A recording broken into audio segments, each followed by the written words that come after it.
everyone, welcome to Storytime with Fairfield County Library. My name is Miss Nina and I am so excited for Storytime today.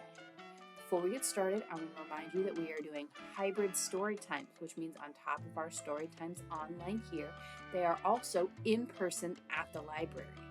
The in-person version of these Storytimes for the children's age group are at 4 p.m. on Wednesdays. Okay, now that that's out of the way, are you guys ready for Storytime? Hispanic Heritage Month starts this week, so we are celebrating by reading books about famous Hispanic people or about characters with family from the Caribbean, Central America, or South America. All right, our first book is Planting Stories, the story of librarian and storyteller Pura Belpré. Words by Anika Aldamuy Denise, illustrations by Paola Escobar, and published by Harper.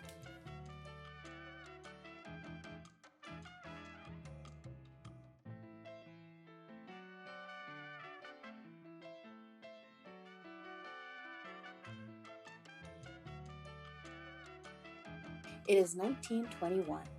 Pura Teresa Belpré leaves her home in San Juan for a visit to Nueva York.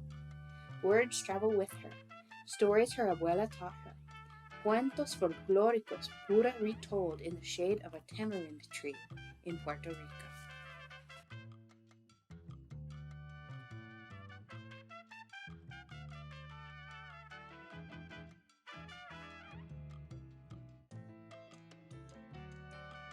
Now a new island stretches before her, ripe for planting seeds of the cuentos she carries. Manhattan, a city of hustle and bustle, bigger, louder, crowded, yet alive with hope and possibility. What began as a visit to celebrate her sister's wedding becomes the first steps in a new land, y una vida nueva for Pura.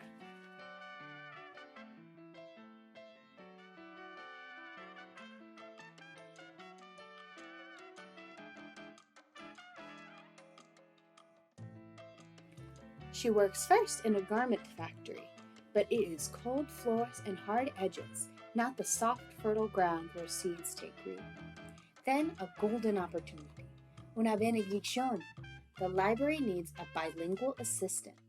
Pura speaks Spanish, English, and French.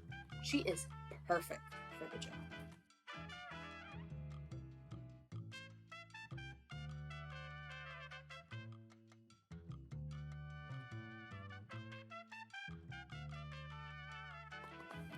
But where are her abuela's stories?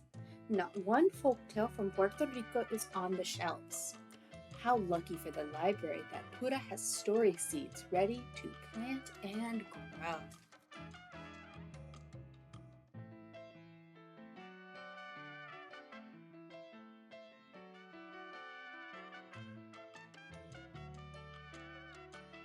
In the children's room, she lights the story hour candle and begins. Her eyes dance, her voice sings.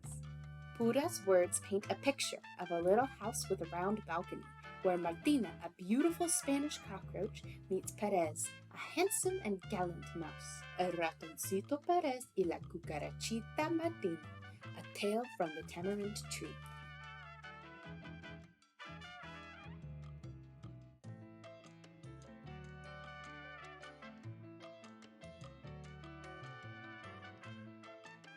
When Pura's story is done, each child makes a wish on the candle, and with a wisp of air, whoosh, la vela is blown out. Now Pura has a wish too, to plant her story seeds throughout the land. Pura learns to make puppets. She snips and snows their clothes, paints their delicate faces.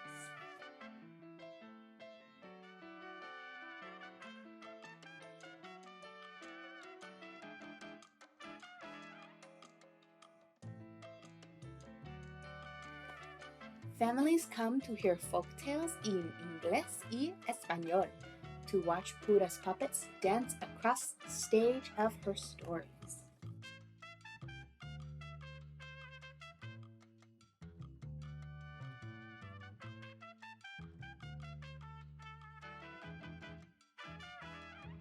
But the library needs libros for its shelves. How can more children read Perez y Martina and other cuentos de Puerto Rico. Pura puts her story in an envelope and mails it to Frederick Warren, a publisher.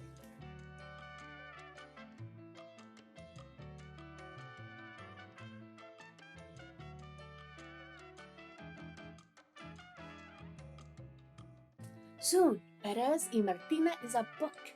Now a published author, puppeteer, and storyteller, Pura travels from branch to branch, classroom to classroom, to churches and community centers, planting her story seeds in the hearts and minds of children new to this island who wish to remember la lengua y los colores of home.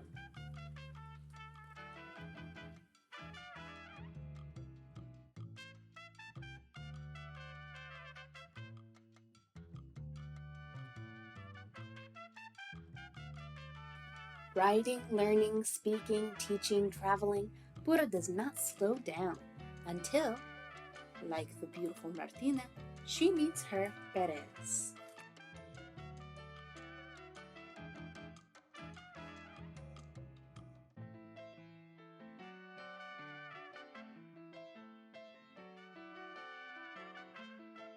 On a December day in New York, Pura marries the musician Clarence Cameron White.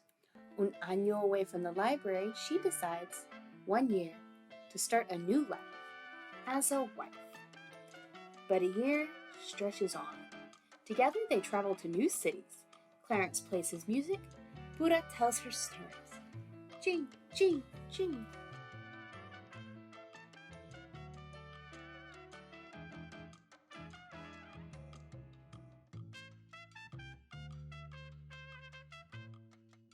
They are happy years of music and writing, separations and reunions, friends, family, and stories, always.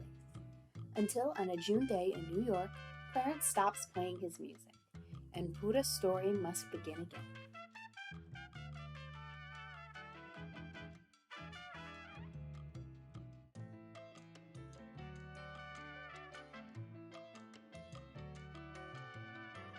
It is 1961.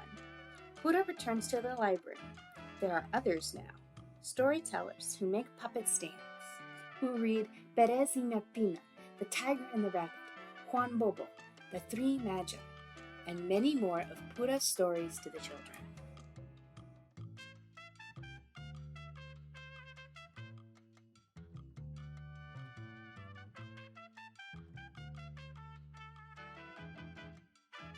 The seed she has planted, the roots that grew shoots into the open air of possibility, have become a lush landscape into which she steps as though she has never left.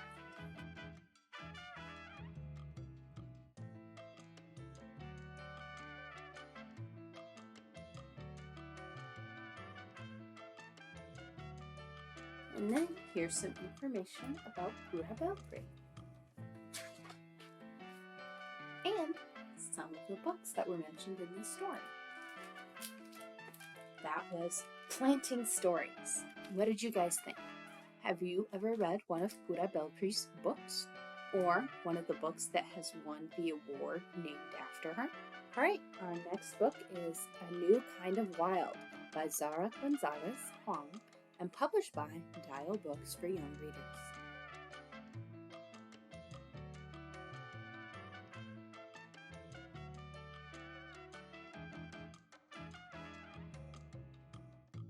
Ren lived in a little white house on the edge of El Yunque. His days were filled with green and dirt and rocks and mud, all the bits of nature and magic a life lived on the edge of wild offers.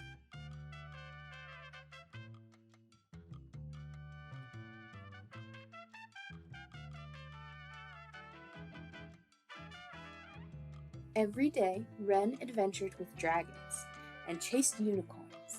He feasted with fairies and campaigned with kings.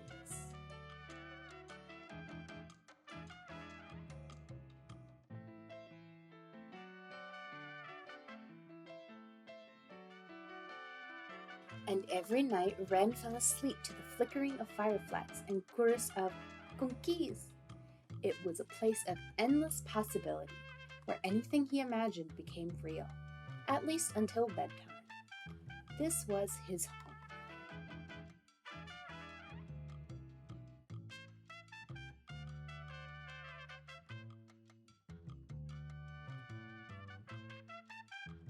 until the day it wasn't.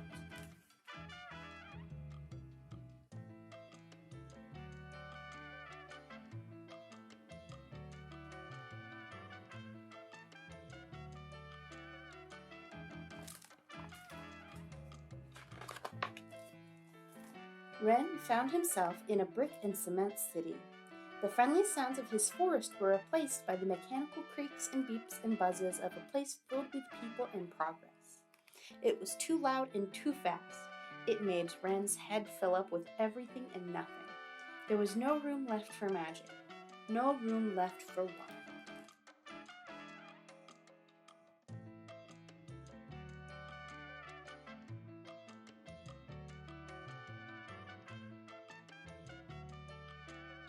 Without his wild, Wren was lonely.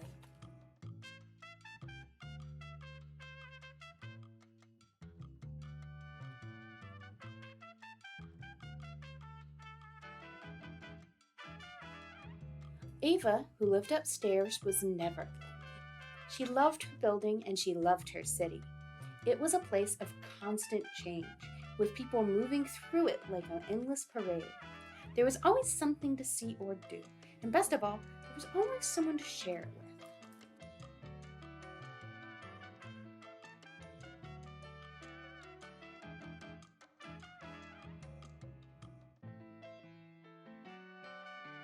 So when Ava saw Wren, she ran down to meet him.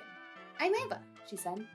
She asked him who he was and how he got there, if he had brothers, a father, a mother, if he liked the city or why he didn't. She asked him so many things so quickly he thought his head would explode. When she finally stopped for breath, Wren tried to tell her why the city wasn't for him, but all Ava heard was a challenge.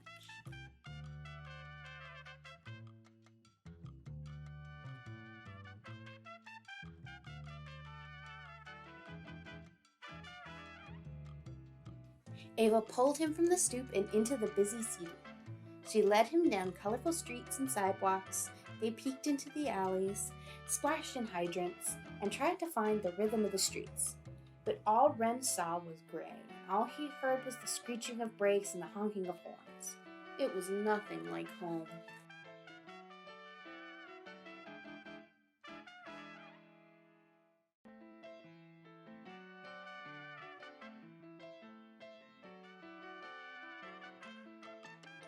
When Ava caught up to Wren, she asked him what was wrong.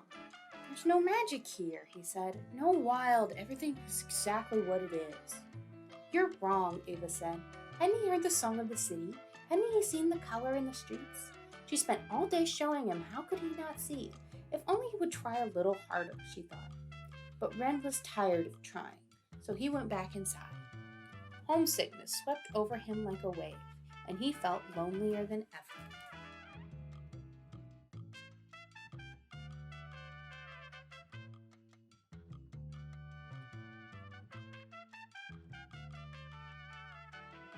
Outside was a whole new world, one he didn't belong to. As he stared out the window, Wren saw Ava skipping across the sidewalk. She moved through her city like he had moved through his wild, with an air of possibility flickering around her. How did Ava do it? Wren wondered. Maybe she should show him out. "Sorry I left," Wren said when he found her. "I just miss home. I've never lived anywhere else and everything is so different here." "I've only lived in the city," Ava said. "I can't imagine living anywhere else. What was it like?"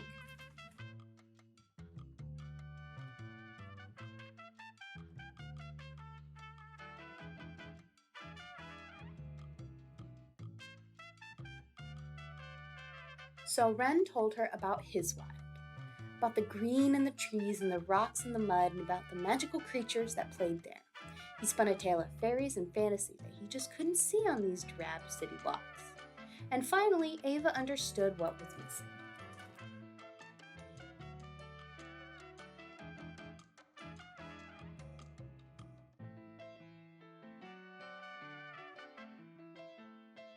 She brought Wren down to the basement of their building, showed him how the shadows could shapeshift, and introduced him to creatures who lived in the unlikeliest of places.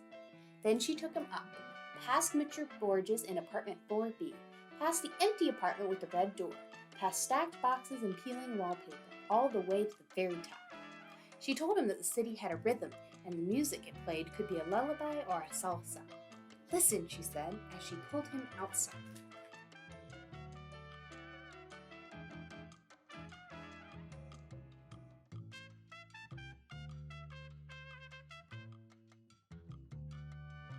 The sounds that were so jarring below softened into something almost musical. When the city spread out before them, Ava showed Ren how bricks could become beautiful. It was a new kind of wild.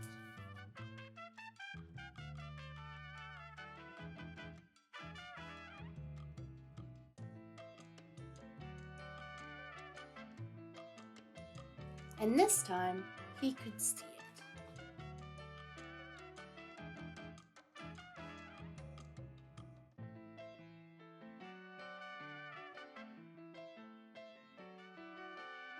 Alright, that was a new kind of wild. What did you guys think? Have you ever moved house? Alright everyone, thank you for coming to Storytime. Now, just because we're done reading does not mean we have to be done with Storytime. If you come down to the library this week, you can pick up a Storytime kit, which is a fun-filled activity kit that we made to go with the books we read today. Each kit comes with a coloring sheet, a craft, and a tasty recipe that you can make with your grown-ups. This week, our craft is this, which is called an Eye of God, or Ojo de Dios. And you can hang it. To get a kit, you need to come to the Fairfield County Library and look for some crates in the children's section. Now we have 2 crates, one for the Monday story times and one for Wednesdays, so you want to make sure to grab the right kits or you could end up with something completely different than what I just showed you. The kits for this story time are in the children's crate. They are the blue ones. We have new kits every week, so make sure to check back in every time we do a new story time. Okay everyone, thank you for joining me for story time. Once again, my name is Miss Nina, and I hope to see you in the library this week to pick up a story time kit. It's time to say goodbye, but I look forward to seeing you all next time. Bye!